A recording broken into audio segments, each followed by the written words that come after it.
ராகு குரு ஒன்றா சேரும்போது பணம் கண்டிப்பாக வரும் சரிங்களா. ஆனால் என்னென்னா ராகு குரு இருக்கும்போது குருவோட காரத்துவத்தை கெடுப்பார். ராகு அங்கே கொடுக்க தயாராக இருப்பார். உங்களுக்கு என்ன வேணுன்ற விஷயத்த அங்கே குரு விஷயத்தில் உங்களுக்கு என்ன கொடுக்கணும், உங்களுக்கு பணமாக குழந்தையா பணமா குழந்தைய பணமா விஷயம் வந்துருது. எனக்கு பணம் தான் வேணும்னாக்கா நீங்கள் அப்போ என்ன பண்ணாக்கா குழந்தை பற்றி யோசிக்கக்கூடாது. இந்த கோவிலுக்கு அடிக்கடி போயிட்டு வாங்க, இதுலேருந்து கொஞ்சம் தப்பிக்கலாம் அப்படின்னா எந்த கோவில்? ராகு குரு சேர்க்கை பற்றி பார்த்தீங்கன்னா எப்பவுமே தப்பிக்கலாம். திருச்செந்தூர் போனால் தப்பிச்சிக்கலாம். திருநெல்வேலியில் ஒரு பிரபலமான ஜோதிடர் இப்போ அவர் இல்லை, இறந்துட்டார். அவர்கிட்ட ஜாதகம் பார்க்க போகிறேன். அந்த ஜாதகம் பார்த்தீங்கன்னா இது ஒரு சுடுகாட்டு ஜாதகம் சொல்லிட்டேன். திருநெல்வேலி பக்கத்தில் விஜயாபதினு ஒரு ஊர் இருக்குது. விஜயாபதி ஆமாம் இருக்குது. அந்த விஜயாபதிக்கு போயிட்டு ஒரு நாள் நைட் தங்கிட்டு வா, கண்டிப்பாக வாழ்க்கை மாறும் அப்படின்னாரு. அந்த ஊரில் போனேன், அங்கே தங்கினேன். அவர் சொன்ன விஷயங்களாம் செஞ்சேன்.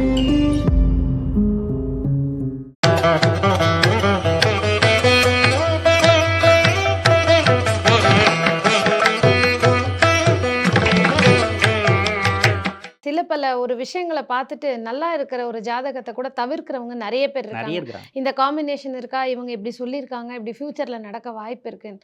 ஆனா அது இல்லை.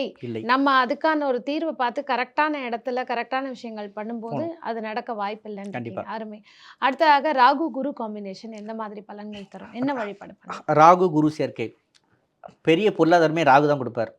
அதையே அவர் தான் கம்மி பண்ணுவார் டோட்டலாக. அதாவது கொடுப்பணும் நானே, பிடுங்குவதும் நானே. இப்போ என்னென்னு சொல்கிறதுனாக்கா ராகு வந்து பார்த்தீங்கன்னாக்கா எவ்வளோ தூரம் கொடுக்குறாரோ அவ்வளோ தூரம் நம்மக்கிட்ட ஒரு யோசனை தேவை. ஏன் இவர் இவ்வளோ கொடுக்குறாரு அப்படின்ற விஷயம் தேவை. பணம் ராகு மீன்ஸ் அங்கே குருனால பணம் வரும். ராகு அங்கே உடைக்கிறதுக்கான வேகத்தை கொடுப்பாரு, பிரபலமாகிறதுக்கான வேகம் கொடுப்பாரு, பணத்துக்கான அமைப்பு தானாக கொடுப்பாரு. ராகு இருக்கிற இடத்துல பணம் வந்துகிட்டே இருக்கும். அப்போ என்னென்னாக்கா ராகு குரு ஒன்றா சேரும்போது பணம் கண்டிப்பாக வரும் சரிங்களா. ஆனால் என்னென்னா ராகு குரு இருக்கும்போது குருவோட காரத்துவத்தை கெடுப்பார், ஒழுக்கத்தை கெடுப்பார். நான் நல்லவனாக இருக்கிறதால நல்ல பேரை கெடுப்பார், குரு சொல்கிற விஷயத்தை கெடுப்பார். அவருக்கு பெரும்பாலும் அந்த ராகு குரு கம்பெனி பார்த்தீங்கன்னா நல்லவன் பேர் எடுத்து கஷ்டமாக தான் இருக்கும். பணத்தை சேர்க்கிற விஷயத்தில் பேர் கெட்டு போயிடும், தானாக கெட்டு போயிடும். அப்போ அதாவது இந்த ஸ்ட்ரைட் ஃபார்வர்டான தொழில் இல்லாமல் சைடில் பண்ணணும் அப்படிங்கும்போது ஒழுக்கம் தானாகவே கெட்டு போகிற சூழ்நிலை தான் தெரியுமே தவிர கெட்டு போக மாட்டாங்க.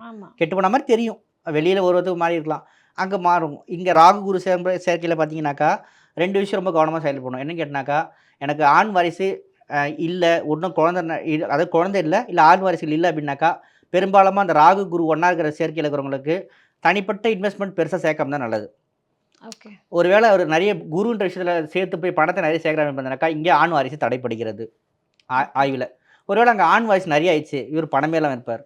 ஸோ ராகு வந்து பார்த்தீங்கன்னா ராகு அங்கே கொடுக்க தயாராக இருப்பார். உங்களுக்கு என்ன வேணுன்ற விஷயத்த அங்கே குரு விஷயத்தில் உங்களுக்கு என்ன கொடுக்கணும், உனக்கு பணமாக குழந்தையா பணமா எனக்கு பணம் தான் வேணும்னாக்கா நீங்கள் அப்போ என்ன பண்ணாக்கா குழந்தை பற்றி யோசிக்கக்கூடாது. ஒருவேளை ஆண் குழந்தை எது அப்படின்னாக்கா அந்த ஆண் குழந்தையும் உங்களுக்கு சேர்த்து டிஸ்டர்ப் பண்ணி விடுவார். நான் சொன்ன மாதிரி ராகு திசையில் குரு புத்தியும் குரு திசையில் ராகு புத்தி வரும்போதும் இல்லை அந்த கோச்சார ரீதியாக குரு ராகு மேலே ட்ராவல் பண்ணும்போதும் ராகு குரு மேலே ட்ராவல் பண்ணும்போது இதெல்லாம் நடக்கும். இல்லைங்க எங்கள் குடும்பம் நல்லா இருக்கிறாங்க, 4 அம்பளை பையன் இருக்கிற அப்படின்னு கேட்டினாக்கா அது தற்பெருமைக்கான சொல்லிக்கலாம். அந்த காலத்தில் அந்த குழந்தைய நம்மளோட பேரே கெடுத்து விட்டு போயிடும். அப்போ இந்த அப்பா பேர் நான் சொன்ன மாதிரி இங்கே எங்கள் பையன் நல்லா இருக்கிறான், எனக்கு எந்த விஷயமே இல்லைன்னு போது இந்த ஆண் குழந்தை கொடுத்தா இல்லையா அந்த குருன்ற சாதம் இருக்கு இல்லையா, அதை அப்பா தான் நிற்கிறது இல்லையா, அங்கே கெடுத்து விட்டுருவார். ஸோ இதெல்லாம் கண்டிப்பாக நடக்கும். நம்ம அதுக்குத்தான் நடந்துக்கிட்டாக்கா நல்லது. சரி, இவங்க என்ன மாதிரி ஒரு கோவில் சின்னதாக ஒரு இந்த கோவிலுக்கு அடிக்கடி போயிட்டு வாங்க, இதுலேருந்து கொஞ்சம் தப்பிக்கலாம் அப்படின்னா எந்த கோவில்? ராகு குரு சேர்க்கை பற்றி பார்த்தீங்கன்னா எப்பவுமே தப்பிக்கலாம். திருச்செந்தூர் போனால் தப்பிச்சிடலாம். திருச்செந்தூர் முருகன் கிட்ட முருகன் போனால் தப்பிச்சிடலாம். அங்கே எல்லாம் வேலுண்டு எல்லாமே தீர்ந்துடும், ஒன்றும் பிரச்சனை கிடையாது. அருமை அருமை. அடுத்ததாக பார்த்தீங்கன்னா ராகு செவ்வாய், இது ரொம்ப ஒரு முக்கியமான காம்பினேஷன். இந்த ராகு செவ்வாய் சேர்க்க இருக்கிறவங்களுடைய அமைப்பு எப்படி இருக்கும், அவங்க எந்த வழிபாடு பண்ணலாம்? ராகு செவ்வாய் ஒன்றா இருக்கிறது பார்த்தீங்கன்னாக்கா முரட்டு பயில அப்படின்னு ஒரு ஊரில் சொல்லுவாங்க. முரட்டு பயில அப்படின்வாங்க. இங்கே முரட்டு பயிலன்னா 2 விதமான முரட்டு பயில இருக்கிறான். ஒருத்த வந்து பார்த்தீங்கன்னாக்கா கசாப் கடைக்காரன், அவனுக்கு உயிர் போதே தெரியாது. கோழியை வெட்டுவான், மாட்டை வெட்டுவான், அந்த மாட்டை உயிர் போகிறவங்க ரெண்டு மாட்டான், கையை முறுக்குவான், காலை முறுக்குவான். அவனுக்கு அந்த கோவமே அவனுக்கு தெரியும், நல்லா தெரியும். இன்னொரு பக்கம் காவல்துறை இருக்குது, இராணுவம் இருக்கா. அப்போ அங்கே அதாவது கண்டிப்புன்னு இருக்குது, கோபமும் இருக்குது. அந்த கண்டிப்பும் கோபம் எங்கே இருக்குதுன்னு பார்க்கணும். அப்போ வந்து பார்த்தீங்கன்னாக்கா சுபத்துவமா அசுபமா அது அந்த சேர்க்கைக்குள்ளே போயிடுங்க. ராகு செவ்வாய் வந்து பார்த்தீங்க அப்படின்னாக்கா ஆணுக்கு இருக்குது ஒரு விதத்தில் நல்லது. ஆண் ஜாதகத்தில் ராகு செவ்வாய் இருக்குது நல்லது. அது என்ன பண்ணும் அப்படின்னு கேட்டினாக்கா ஒரு நல்ல வீரத்தை கொடுக்கும். அவருடைய சேர்க்கைக்கு ஏற்ற மாதிரி தொழில் நல்லா பண்ணிக்கலாம். அதாவது பார்த்தீங்கன்னா இரும்பு சம்மந்தப்பட்ட தொழிலுங்க, அதாவது நல்ல முரட்டுத்தனமான ஒர்க்கள் தான். நல்லா பார்த்தீங்கன்னாக்கா ஹார்ட் ஒர்க் பண்ணுறது நல்லது. புரிஞ்சுது. இப்போ நீங்கள் சொன்ன இதே பெண் ஜாதகத்தில் வந்துடுச்சு, அவங்களுக்கு என்ன அமைப்பு இருக்கோ அவங்க எப்படி தப்பிக்கிறது? அதுல ராகு செவ்வாய் பெண் ஜாதத்துக்கு வந்து வச்சுங்களேன், அது என்ன பண்ணும் அப்படின்னாக்கா பெரும்பாலும் கிடைக்கூடிய கணவரால் கொஞ்சம் துன்பங்கள் வருவாங்க. பெரும்பாலும் இந்த குடிக்கார கணவன் சொல்லிட்டு இருப்பாங்க. தினமும் அடி வாங்குறேன், ஓ! தினமும் கஷ்டப்படுறேன். அவர் போதையிலேயே இருக்கிறாரு. ம். ஏன்னா ராகுன்றதே போதை சம்மந்தமான விஷயம் தான். செவ்வாய் வந்து கணவரை குறிக்கும். அப்போ ராகு, செவ்வாய் ஒண்ணா வராங்க அப்படின்னு பார்த்தீங்கன்னாக்கா, தினம் தினம் அடி வாங்க ஒரு கணவர்கிட்ட இந்த பொண்ணு மாட்டிக்கிற மாரி இருக்கும். ஓகே. இல்லன்னா அவர் எப்பயுமே போதை கையா இருப்பாரு. பணத்த செலவு பண்றாரு. ஊதாரியா இருக்கிறாரு. எனக்கு அவர் ம். செட் ஆக மாட்டாரு. ம். இந்த வாழ்க்கைய நான் ஏன் வாழ்ந்தேன் அப்படின்ற அமைப்புலாம் ம். ராகு, செவ்வாய் காம்பினேஷன்ல வரும். ஆனா இது வந்ததுன்னா அப்படியேலாம் எடுத்துக்கக்கூடாது. ம். 2ஆம் இடங்கள்ல ம். மெயினா. குடும்பம்ன்ற இடத்துல இருக்கனால 2ஆம் இடம். இல்லன்னா களத்திர ஸ்தானம் கூடிய 7ஆம் இடத்துல. இல்ல 8ல மெயினா. இந்த 2, 7, 8ல ராகு, செவ்வாய், இந்த செவ்வாய் ராகுவும் செவ்வாய் ஒண்ணா இருந்தால், பெண்கள் திருமண விஷயத்துல கொஞ்சம் கவனமா செயல்படுறது நல்லது. கவனமா ஓகே. செயல்படுறது எப்படின்னு கேட்டனாக்கா, கொஞ்சம் நல்ல ஆளா பார்த்து கல்யாணம் பண்றதெல்லாம் இல்ல. நீங்க அதுக்கேத்த வாழ தயாரா இருக்கணும். ஓகே. ஜாதகம் இல்ல. நீங்க அதுக்கேத்த வாழ தப்பிக்க முடியாது சொல்லுவாங்களே, ஒரு கொஞ்ச நாள் அது சரியாயிடும்னு. ஏன்னா, அதுக்கப்புறம் அதே பழகிடும் அப்படின்னுவாங்க. நீங்க வாழும்போது தயாரா இருக்கணும். இதுல இன்னொரு விஷயம் கேட்டனாக்கா, அந்த பெண் ஜாதகமா இருந்தது ஒரு வேள அப்படின்னாக்கா, ராகு மேல செவ்வாய் ட்ராவல் பண்ணும்போதோ, இல்ல செவ்வாய் மேல ராகு ட்ராவல் பண்ணும்போதோ, அந்த கணவருக்கு விபத்தோ, இல்ல அடிபடுறதோ, எதுவும் அதான் இந்த கண்டத்தையும் குடுக்கும். கோச்சாரத்துல நீங்க சொல்லக்கூடிய விஷயங்கள் நடக்கும் நடக்கும். பொழுது. ம். கண்டிப்பா நடக்குது. இல்லன்னா அவங்களுக்கு ஏதோ சின்ன ஒரு மருத்துவ செலவாவது பெருசா குடுத்துட்டு வரும். அப்ப ம். இந்த பொண்ணு பலவீனப்பட்டு போகும். அப்ப ம். இத தவிர்க்கணும். இல்ல வீட்டுக்காரர் மாறணும். இது 2 விஷயம் கண்டிப்பா தேவைப்படுது இல்லையா? ம். அப்ப என்ன பண்ணணும் அப்படின்னாக்கா, ராகு, செவ்வாய்ன்னு பார்த்தீங்கன்னாக்கா, முருகப்பெருமான் வழிபாடு பண்றது நல்லது. ம். அது ரொம்ப ரொம்ப விசேஷமானது. கண்டிப்பா இது நல்ல பலன் குடுக்கும். மெயினா பார்த்தீங்கன்னா, துர்க்கை அம்மன் வழிபாடு. ஓகே. துர்க்கை வழிபாடு ரொம்ப எல்லாத்துக்குமே நல்லது பண்ணும். ம். கண்டிப்பா பெண்களுக்கு ஒரு காவல் தெய்வமே துர்க்கை தான். ம். வழிபாடு பண்ணா நல்லாருக்கும். ஆனா ம். வழிபாடு பண்றது கொஞ்சம் கஷ்டமா இருக்கு. ஓகே. பண்ணிட்டீங்கன்னா நல்லா இருக்கலாம். ஒண்ணும் பிரச்சனை இல்ல. அருமை, அருமை. அடுத்ததாக பார்த்தீங்கன்னா, ராகு, புதன் காம்பினேஷன் ரா எந்த மாரி ஒர்க் பண்ணும்? ராகு, புதன், கில்லாடி, ஆ. பொய் பொய் பேசும் அதாவது கில்லாடி, பொய் ஆ. பேசுபவர், கிரிமினல் இப்படின்னு தான் நெறைய சொல்றாங்க. ம். ஏன் அப்படின்னா, ராகுன்னா அவருக்கு தெரியும் ஒரு மாயக்கிரகன்னு பேரு. புதன் பார்த்தீங்கன்னாக்கா புத்திக்காரன். இவர் வந்து பார்த்தீங்கன்னாக்கா புத்தி வந்து அந்த புதர் வந்து பார்த்தீங்கன்னாக்கா, புத்தி வந்து ரொம்ப தடுமாற வைப்பார். அதாவது 2 விஷயங்கள் வச்சுக்கங்களேன், பொய் பேசலாம்ல. ஈஸியா பேசலாம். ஒண்ணும் தப்பு கிடையாதுல்ல. ஆனா அந்த ம். பொய் எங்க பேசணும்னு முக்கியமானது. ம். கரெக்ட்டா? நம்ம போயிட்டு நான் போலீஸ்கிட்ட போயிட்டு இல்லங்க ஐயா நான் தப்பு பண்ணலன்னு சொல்லிட்டு, நீதிபதிட்ட போயிட்டு நான் பண்ணிட்டேங்க. ஏன்னா ஏன்னா இங்க வந்து விட்டுருவாங்க. அங்க விட மாட்டாங்க. இல்ல பொய் சொல்லுன்னு சொன்னாக்கா, அப்ப இந்த பொய் சொல்ற இது கூட இருக்குது. பொய் சொல்லணும். மாட்டிக்காம பொய் சொல்லணும். ம். அப்போ மாட்டிக்காம பொய் சொல்லணும்னா என்ன பண்ணாக்கா, கொஞ்சம் புத்தி பயன்படுத்தணும். அந்த ம். புத்திய கரெக்ட்டா பயன்படுத்துற இடம்னாக்கா புதன். அப்போ ராகு, புதன் சேர்க்கை ஒண்ணா இருக்கணும்னு பார்த்தீங்கன்னாக்கா, நீங்க என்ன செய்றீங்க? இத செய்றோமா? என்ன நம்ம பண்றது சரியா தான் பண்றோமான்ற விஷயத்துல ரொம்ப தெளிவா முடிவெடுத்து, 1க்கு 4 தடவ யோசிச்சு முடிவெடுத்தீங்கன்னாக்கா, அந்த ராகு, புதன் சேர்க்கையில புத்தி தடுமாறாம கரெக்ட்டா இருந்துக்கலாம். ராகு, புதன் சேர்க்கை ஒண்ணா இருக்கிற குழந்தைங்களுக்கு ஒரு இப்பயே நம்ம இந்த இந்த நிகழ்ச்சி பாரு யாரா ராகு, புதன் காம்பினேஷன் அப்படின்னாக்கா, கிரிமினல் படிக்க வைங்க. அதாவது பார்த்தீங்கன்னாக்கா, இன்வெஸ்டிகேஷன் டிபார்ட்மெண்ட் இருக்குல்ல. லாயருக்கு ஆமா. Investigation department. புலனாய்வுத்துறை. ஓகே. அதுல படிக்க வச்சுனாக்கா, இந்த காம்பினேஷன் சூப்பரா வேலை செஞ்சுரும். நெறைய யோசிப்பாங்க. அவங்க படிக்கவே வே இல்லனாலும், அவங்களுக்கு இந்த மனநிலையும் தானா வந்துரும். படிக்கவே இல்லனாலும் இந்த மனநிலையில இருப்பாங்க.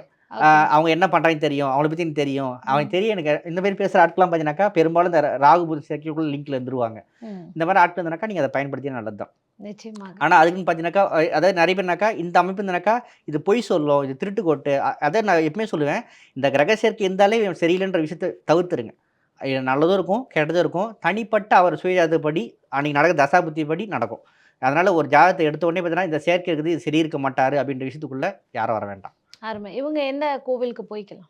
இந்த இடத்துக்கு போய்க்கலாம். திருவெண்காடு அடிக்கடி போயிட்டு வரது நல்லது. திருவெண்காடு. திருவெண்காடு புதன் ஸ்தலம்ன்றதுனால, ஆமா. புதன் தான் நம்மளுக்கு மெயினா தேவைன்றனால, ம். பெரும்பாலும் ராகு வந்து என்னைக்குமே டிராவல் பண்ணி தான் இருப்பார். நீங்க அத ம். விடவே முடியாது. ஏதோ ஒரு ம். இடத்துல நம்மளுக்கு எல்லா காலத்துலயும் நம்மளுக்கு தேவை தான். ம். நம்மளுக்கு அந்த புத்தி தான் ரொம்ப முக்கியமானதுனால, ம். திருவெண்காடு போயிட்டு வாங்க. ம். பக்கத்துல கீழ்பெரும்பாலம்னு சொல்லிட்டு ராகு ஸ்தலம் இருக்குது. ம். அங்கேயும் போயிட்டு இருந்தீங்கன்னாக்கா வேலை முடிஞ்சு போச்சு.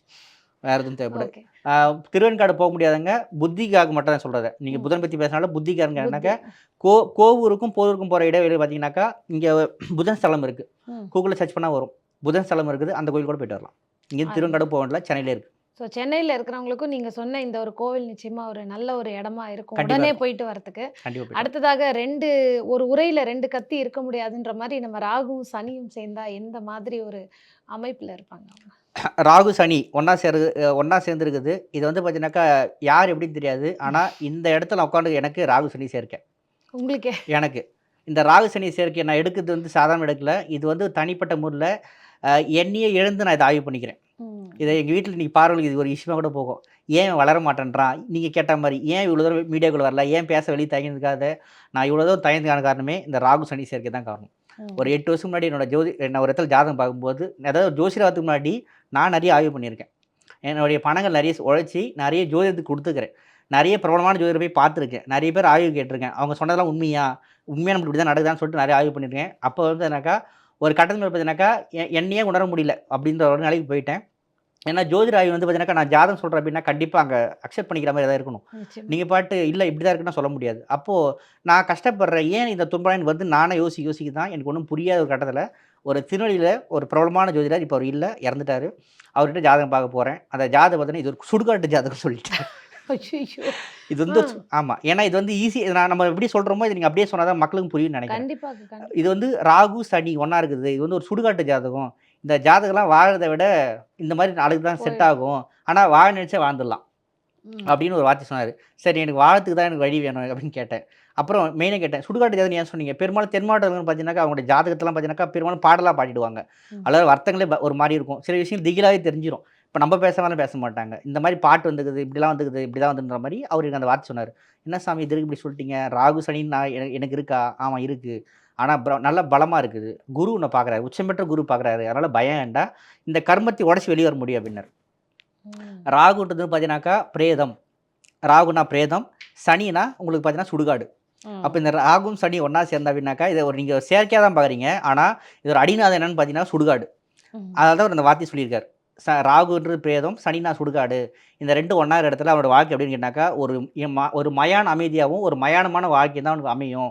அப்போது இதை வாழக்கூடாது, இது வந்து மீண்டு வரணும் அப்படின்னா என்ன பண்ணணும் அப்படின்னு கேட்கும்போது தான் அப்போ எனக்கு வழி காட்டினார். என்ன கேட்டினாக்கா உனக்கு உச்சமற்ற குரு, உனக்கு 9 எனக்கு சனி பார்த்தீங்கன்னா சனி ராகு ஒன்றாகிறாங்க. அப்போது பாகிஸ்தான் பயங்கரமாக அடிபட்டுச்சு. அப்போ நான் இனிமேல் வந்தால் தான் மீண்டு வர முடியும். நீ உனக்கு வந்து காலம் ஒன்றும் நிறைய இருக்கிறதுனால உனக்கு பயம் வேண்டாம், நீ இப்பயே வந்துட்ட. அதனால் பார்த்தீங்கன்னாக்கா உனக்கு உச்சம் பெற்ற குரு வந்து உனக்கு பார்க்கறதுனால இது வந்து தப்பிக்க முடியும் அப்படின்னாரு. என்ன பண்ணோம் அப்படின்னு கேட்டாக்கா என்ன சொன்னாக்கா சுடுகாட்டுக்கு நிறைய போ அப்படின்னாரு. இதுதான் பரிகாரம். இது ஜென்ரலாக கோவிலுக்கு போகணும்னு சொல்லி கேள்விப்பட்டிருக்கேன். ஜீவ சமாதிக்கு போம்பாங்க, கண்டிப்பாக பீச்சுக்கு கூட போய் உட்காருமாங்க. இது என்ன சுடுகாட்டுக்கு போகணும்னு சொல்றது? சுடுகாட்டுக்கு போ அப்படின்னாரு. என்ன சாமி இன்னீங்கன்னா உன்னோட கர்மமே அங்கே தானே இருக்குது. கர்மமான விஷயத்து அதாவது எந்த கர்மக்கு தான் அந்த கர்மம் தான் நம்ம உடையணும் இல்லையா? சுடுகாட்டுக்கு போனால் நம்ம வந்து ஜென்ரலாக வழிபாட்டுக்காக இல்லை, ஒரு வீட்டில் இறப்பாயிடுச்சு, அந்த வீட்டுக்கு முதல்ல நீ பண்ணி இல்லை ஓகேங்களா? ஒரு சவ ஊர்வலம் போகுது, வெறுங்காலோட கடந்து வெறுங்கால்லாம் சனி, வெறுங்கால் செப்பல் போட்டு போகாத, செப்பல் போட்ட கார்த்தவும் வெறுங்காலோட போன கார்த்தவும். அப்போ வெறுங்காலோட இறுதி ஊர்வலத்துக்கு கலந்துக்குவோம். அங்கே வெட்டியான் இருப்பாங்க இல்லையா, பள்ளனோன்றவங்க இருப்பாங்க, வேலை செய்கிறவங்க இருப்பாங்க, எல்லாம் இருப்பாங்க. அப்போது அவளுக்கான உதவிகள் செய், தேடி செய். அந்த சுடுகாட்டில் போய்ட்டு ஏதாவது உதவி பண்ணாக்கா செஞ்சுட்டு வா, அனாதை பணத்தை அடக்கம் பண்ணு, தொழில்நுட்பங்களுக்கு உதவிகள் பண்ணு. இதெல்லாம் நீ பண்ண அப்படின்னு கேட்டாக்கா அவனுக்கு ரொம்ப நிறைய மாற்றம் நடக்கும். இதெல்லாம் தாண்டி ஒருத்தர் விதியை மாற்றணும், இந்த மாதிரி விஷயங்கள், இந்த மாதிரி சேர்க்கைகள் ரொம்ப கடுமையானது. இந்த விதியை மாற்றணும் அப்படின்னு கேட்டினாக்கா நான் இந்த ஊருக்காரன், அதனால் இந்த ஊரே சொல்கிறேன். திருநெல்வேலி பக்கத்தில் விஜயாபதினு ஒரு ஊர் இருக்குது. விஜயாபதி ஆமாம் இருக்குது. அந்த விஜயாபதிக்கு போய்ட்டு ஒரு நாள் நைட் தங்கிட்டு வா, கண்டிப்பாக வாழ்க்கை மாறும் அப்படின்னாரு. அந்த ஊரில் போனேன், அங்கே தங்கினேன். அவர் சொன்ன விஷயங்கள்லாம் செஞ்சேன். இன்றைக்கி நல்லா இருக்கிறேன். கண்டிப்பாக இங்கே வந்து உட்காந்து பேசுனாக்கா என் வாழ்க்கையெல்லாம் முடங்கி போச்சுன்னு நினச்ச இடத்துல இன்றைக்கி நம்ம வந்து உட்காந்து இங்கே பேசணும் அப்படின்னாக்கா அந்த நல்ல வழிகாட்டுதல். நான் சொன்ன மாதிரி 100 ஜோசியை நான் பார்த்துக்கிறேன், ஆய்வு பண்ணிக்கிறேன், என்னோட பணத்தெல்லாம் ஆய்வுக்காக கொடுத்துக்கிறேன். நம்ம வந்து இங்கே உட்காரோம் அப்படின்னாக்கா எங்கேயோ ஒருத்தர் சொன்னதாக நீங்கள் பேசுகிறோம், நம்ம 100 பேரையும் பேசலை. அந்த நேரத்தில் அவர் கரெக்டாக சொன்னார், அந்த விஷயத்தை நம்ம புரிஞ்சுக்கிறோம். அப்போது இன்னொரு விஷயம் என்னன்னாக்கா திருச்சியில் இந்த சனி ராகு சேர்க்கை ரொம்ப முக்கியமான இடத்துல பார்த்தீங்கன்னாக்கா ஒரு பிரம்மாண்ட சுடுகாடு இருக்குது. காசி நிகரான சுடுகாடு திருச்சியில் இருக்குது. ஒய்யாமாரி சுடுகாடுன்னு பேர் திருச்சியில். அவர் எனக்கு போக சொன்ன இடமும் அதுதான். திருச்சியில் வந்து பார்த்தீங்கன்னாக்கா காவேரிக்கரை ஓரம் பார்த்தீங்கன்னாக்கா ஓயாமாரி சுடுகாடுன்னு இருக்குது. ஓயாமாரி ஓயாமல் அங்கே எரிஞ்சிட்டே இருக்கும், பிணங்கள் எரிஞ்சிட்டே இருக்கும், பிணங்கள் வந்துட்டே இருக்கும். அப்போ என்ன கேட்டால் உனக்கு ரெகுலராக சுடுகாட்டுக்கு போனால் அங்கே பரிகாரம் கிடக்காது. ரெகுலராக போனால் எடுத்துக்கணும்னா காசிக்கு போகணும், அவனுக்கு அங்கேயும் போக முடியாது. நம்ம தமிழ்நாட்டில் திருச்சியில் ஓயாமாரி சுடுகாடு இருக்குது, அங்கே போனாக்கா ரெகுலராக பாடி வந்துட்டே இருக்கும், அங்கே போய் சேவை பண்ணணும் அப்படின்னாரு. யாரும் கேட்க முடியாது. அது வந்து நம்ம கூட்டத்தோட கூட்டம். அங்கே காலபேர் கோயில் இருக்குது, அந்த சுடுகாட்டுக்குள்ளே காலபேர் கோயிலும் இருக்குது. அங்கே போனீங்கன்னாக்கா இந்த சனி ராகு சேர்க்கையில் இருக்கிறவங்க அந்த கோயிலுக்கு போனீங்கன்னாக்கா அங்கே பாடி வரும், நீங்கள் இறக்கி வைக்கலாம். அனாதை பெணை வரும், அவங்களுக்கு நீங்கள் கொல்லி போடலாம், அவளுக்கான உதவிகள் பண்ணலாம். காலபைர சனி ராகு ஒன்றாந்து பார்த்தீங்கன்னாக்கா சனிக்கும் ராகுக்கும் பார்த்தீங்கன்னாக்கா குரு வந்து பார்த்தீங்கன்னாக்கா காலபைரவர். அப்போ இந்த சேர்க்கை இருக்கிறது பார்த்தீங்கன்னாக்கா வாழ்நாள் முழுவதும் காலபைரவர் வழிபாடு பண்ணுறது நல்லது. அருமை. அதாவது இந்த ராகுவோட நவ கிரகங்களில் இந்த ராகு கூட சேர்ந்த பலன்கள் எப்படி இருக்கும், அவங்களுக்கு என்ன மாதிரி வழிபாடு பண்ணணும், அதே மாதிரி ராகு சனி இருக்கிறவங்க பயப்பட வேண்டாம், இந்த மாதிரி விஷயங்கள் பண்ணாலே முன்னேறிடலாம். வந்திருக்க முடியாது. நிச்சயமா அவங்க அனுபவத்தையே நீங்கள் வந்து நேயர்களுக்கு அழகாக சொல்லியிருக்கீங்க. பார்த்துட்டு இருக்க எல்லோருக்குமே நிறைய பயனுள்ள பதிவாக தான் இருந்தது. இதே மாதிரி அடுத்த ஒரு பதிவில் நாங்கள் உங்களை சந்திக்கிறோம் சார். நன்றி. நன்றி.